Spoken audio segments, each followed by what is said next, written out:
बवाल। देश की राजनीति में आज जो बड़ा सियासी बवाल आया है वो है कांग्रेस अध्यक्ष मल्लिकार्जुन खड़गे की विवादित टिप्पणी के साथ जो दिया उन्होंने प्रधानमंत्री नरेंद्र मोदी के लिए। और इनका एक बयान जो है उन्होंने चुनावी माहौल में तूफान इस समय ला दिया है। तमिलनाडु में एक सभा हुई कल, खड़गे ने प्रधानमंत्री नरेंद्र मोदी की तुलना आतंकवादी से कर दी और इसके बाद बीजेपी ने हर इस मामले पर किया है हल्ला बोल। नई दिल्ली में केंद्रीय मंत्री निर्मला सीतारमण, किरण रिजिजू और अर्जुन राम मेघवाल का जो उच्च स्तरीय बीजेपी प्रतिनिधिमंडल है वो चुनाव आयोग पहुंच गया और उन्होंने की उनसे मुलाकात और सख्त कार्रवाई की यहाँ मांग उठाई गई है। बीजेपी का ये आक्रामक अंदाज ये कह रहा है कि यह बयान सिर्फ आपत्तिजनक नहीं है बल्कि आदर्श आचार संहिता पर भी सीधा उल्लंघन है, लोकतंत्र पर हमला है, क्योंकि देश के यशस्वी प्रधानमंत्री नरेंद्र मोदी के लिए यह बात कही गई है। पार्टी ने खड़गे से माफी, चुनावी प्रतिबंध और कानूनी कार्रवाई की मांग की है। मामले को तूल पकड़ता देख खड़गे ने इस पर टिप्पणी जरूर दी और साथ ही सफाई जरूर पेश की, लेकिन बीजेपी इस सफाई से खुश नहीं। उन्होंने ये कहा है कि प्रधानमंत्री को सीधे तौर पर उन्होंने आतंकवादी नहीं कहा है। क्या है पूरा मामला और क्या खड़गे सार्वजनिक रूप से अब माफी मांगेंगे या बीजेपी इस मुद्दे को और आक्रामक रुख अपनाएगी, ये देखेंगे। लेकिन ग्राफिक्स पर सबसे पहले नजर डाल लेते हैं कि कैसे इस समय खड़गे जो है वो फंसते हुए नजर आ रहे हैं। प्रधानमंत्री पर जो उन्होंने विवादित बयान दिया है उस पर खड़गे के विवादित बयान से बवाल मच चुका है। और आपको बता दें कि बीजेपी ने निर्वाचन आयोग से की है मुलाकात और इससे पहले एक पत्र भी लिखा था। 140 करोड़ भारतीयों को किया बेइज्जत, ये कहना है संसदीय कार्य मंत्री किरण रिजिजू का। साथ ही उन्होंने कहा है खड़गे को देश से माफी मांगनी चाहिए। उन्होंने कहा है ये सिर्फ और सिर्फ प्रधानमंत्री को दी गई एक टिप्पणी नहीं है, ये लोकतंत्र पर हमला है। और साथ ही उन्होंने कहा है कि यूं तो खड़गे ने पहले भी कई आपत्तिजनक बातें कही है प्रधानमंत्री के लिए, लेकिन इस बार तो हदें पार कर दी जा चुकी है। सार्वजनिक रूप से माफी मांगने की यहाँ मांग की गई है। साथ ही चुनाव आयोग से कहा है कि कड़ी से कड़ी कार्रवाई यहाँ की जाए। आयोग को सौंपे ज्ञापन में ये मांग की गई है। एक पत्र लिखा था, उसके बाद आज उच्च स्तरीय प्रतिनिधिमंडल बीजेपी का चुनाव आयोग पहुंचा और वहां पर उन्होंने अधिकारियों से मुलाकात की। यहाँ कड़ी कार्रवाई की मांग की जा रही है और साथ ही कहा जा रहा है कि खड़गे पर जो चुनाव प्रचार प्रतिबंध है वो लगाए जाए। आपको बता दें कि खड़गे ने ये बयान तब दिया है जब तमिलनाडु में विधानसभा चुनाव होने हैं, एक वार्ता चल रही थी और यहाँ खड़गे ने साफ तौर पर प्रधानमंत्री की तुलना एक आतंकवादी से की है। यहाँ क्या कहना है कि संसदीय कार्यमंत्री किरण रिजिजू का, क्या प्रतिक्रिया उन्होंने दी है, आइए आपको सुनवाते हैं।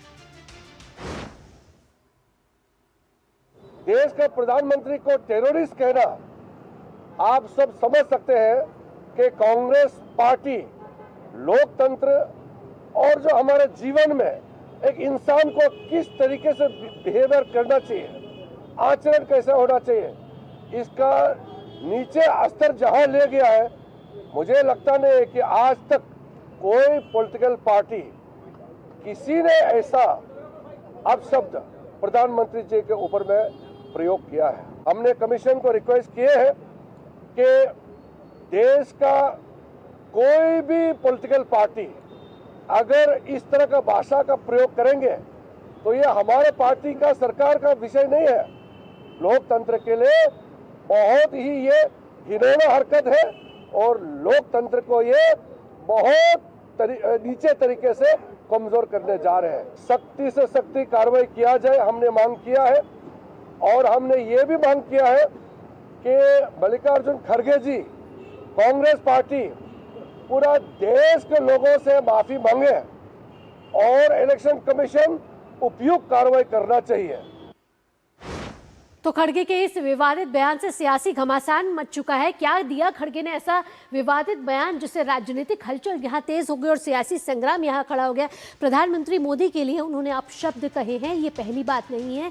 इससे पहले भी कई बार मल्लिकार्जुन खड़गे ने प्रधानमंत्री नरेंद्र मोदी के लिए आपत्तिजनक शब्दों का इस्तेमाल किया है। इस बार उन्होंने प्रधानमंत्री मोदी को आतंकवादी से तुलना कर डाली है और चेन्नई में एक प्रेस वार्ता के दौरान उन्होंने ये अपशब्द बोले हैं। एआईएडीएमके बीजेपी गठबंधन पर भी उन्होंने कई बड़े सवाल खड़े किए हैं।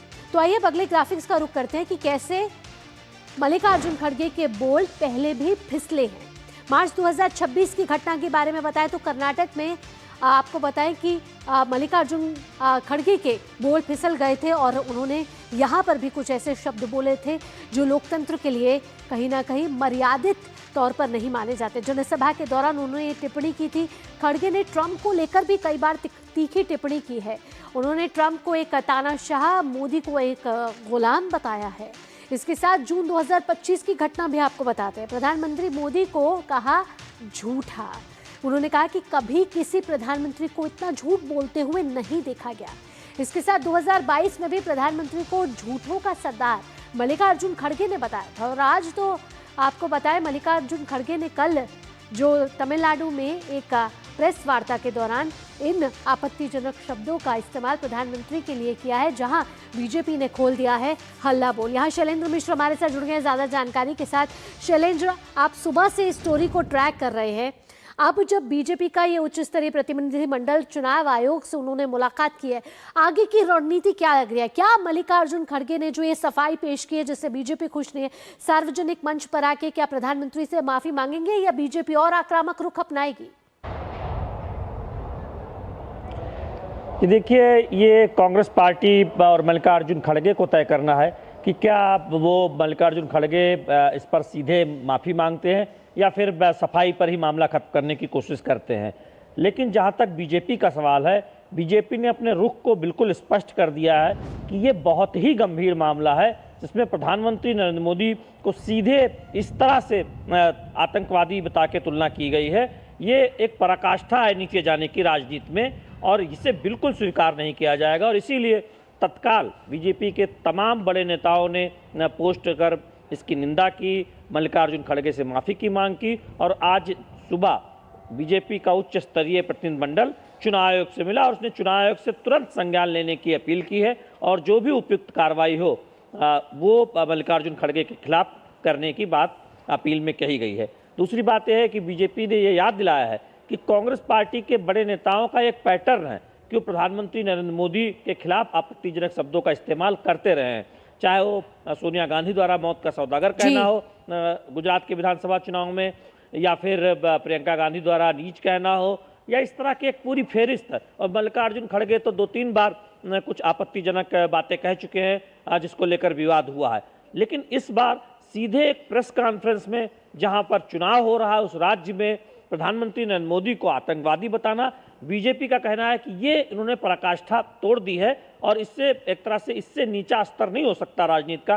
क्योंकि जब आप प्रधानमंत्री पर इस तरह की टिप्पणी करते हैं तो देश की 140 करोड़ जनता पर आप टिप्पणी करते हैं, क्योंकि प्रधानमंत्री नरेंद्र मोदी चुनकर आए हैं लगातार तीसरी बार और 140 करोड़ जनता का समर्थन हासिल है। दुनिया के सबसे लोकप्रिय नेता हैं, भारत के 11 वर्ष से प्रधानमंत्री हैं, तो सिर्फ बीजेपी के प्रधानमंत्री नहीं है। आप प्रधानमंत्री नरेंद्र मोदी पर इस तरह की टिप्पणी कैसे कर सकते हैं और किसी भी राजनीतिक दल के नेता पर इस तरह की टिप्पणी आप कैसे कर सकते हैं? इसीलिए बीजेपी ने जो पहली मांग की है वो मल्लिकार्जुन खड़गे से सीधे माफी मांगे है कि आप मल्लिकार्जुन खड़गे के खिलाफ कोई एक ऐसा एक्शन ले जिससे देश को एक बड़ा संदेश जाए। अब जब चुनाव आयोग के साथ उन्होंने एक तो पत्र भी लिखा, उनसे आज मुलाकात भी की, अब चुनाव आयोग के पास क्या विकल्प बचते हैं कि क्या मल्लिकार्जुन खड़गे के खिलाफ एक्शन लिया जा सकता है आगे?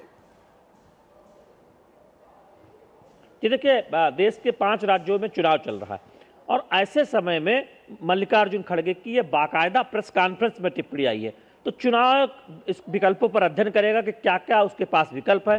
पहली बात तो यह है कि चुनाव को यह अधिकार है कि वो किसी नेता के आपत्तिजनक टिप्पणी बयान पर उसे आगे चुनाव प्रचार करने से रोक सकता है, उसे नोटिस जारी कर सकता है, उसको चेतावनी जारी कर सकता है, उनसे सफाई मांग सकता है, कारण बताओ नोटिस दे सकता है कि क्यों ना आगे आप पर रोक लगा दीजिए आपके प्रचार पर, या फिर बाकी एक तरह से कार्रवाई हो सकती है चुनाव की तरफ से। चुनाव प्रचार के दौरान वो ऐसी संज्ञान लेकर कार्रवाई कर सकता है। दूसरी बात यह है कि बीजेपी ने इस बात के बहुत स्पष्ट संकेत दिए हैं कि ये मामला बीजेपी दरअसल अब जनता के बीच ले जाएगी और जनता इससे माफ करने वाली नहीं है कि कैसे कोई पार्टी का राष्ट्रीय अध्यक्ष प्रधानमंत्री के खिलाफ इस तरह की टिप्पणी कर सकता है, तो देश की जनता जवाब देगी। तो जो कानूनी रास्ता है, यदि चुनाव के समय चुनाव आयोग से शिकायत करना, सारी हदें इस बार लांघ दी गई हैं, क्योंकि प्रधानमंत्री को एक आतंकवादी से तुलना करना और जब पहलगाम की आज पहली बरसी है, ये बेहद ही निंदनीय है और अमर्यादित टिप्पणी है। शैलेंद्र, तमाम जानकारियों के साथ यहाँ आपका बहुत बहुत धन्यवाद।